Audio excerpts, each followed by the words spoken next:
wọ́n ní ká lo jíngù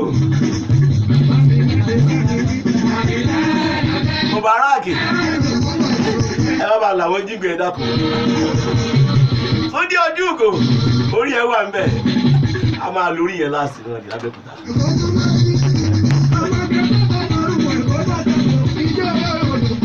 bó ṣe ń gbádùn orí yẹn lọ́wọ́ dákun.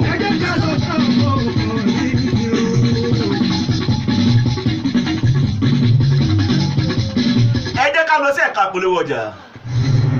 Olúmẹ́niọ̀wọ̀ international iléeṣẹ́ alukoro tó ta àwọn yọ gbọ̀rọ̀gbọ̀rọ̀. káfẹ́nu yọ̀wé tèyí sétí aráyé ká yóò tẹ́wọ́ gbà. iṣẹ́ onífìràn wa nìyẹn. Olúmẹ́niọ̀wọ̀ international for your corporate marketing and public relations. kábàánì polówó ọjà pẹ̀lú ìbáṣepọ̀ tó dánmọ́rán láàrin òǹtajà tó rajà. corporate event manager kájúkọ ètò lọ́nà ìgbàlódé. Olúmẹ́niọ̀wọ̀ international iṣẹ́ tó yé wa yékéyéké ni. independent broadcaster pèdèpèdè tó yọrantí script writing àgbékalẹ̀ tó ní ìtumọ̀ for film production radio and TV presentation ohun tó yé wa yékéyéké ni. bẹ́ẹ̀ la tún kọ́ ni wọ́n ti ń pèdè ìgbóhùnsáfẹ́fẹ́ lórí ẹ̀rọ rédíò àti tẹlifíṣàn. Babátúndé ọmọ Balógun the extraordinary presenter Prince Lọ́mọjọ́ ẹni orí fìràn ẹni orí ṣàdá pèdèpèdè tó dáńtọ́ aláṣà tó darí iléeṣẹ́ Olúmẹ́niọ̀wọ̀ international nìyẹn. kábàánipolówó ọjà kájí ogun gbàjẹ́ ká sọ nípa ohun tẹ̀ ṣe nílé iṣẹ́ tí ilé tí aráyé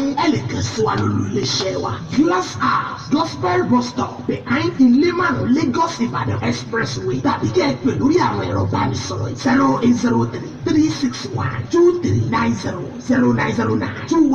0803-361-23909-213-8850. Olúmẹ́niọ̀wọ̀ international use your talent to rule your world.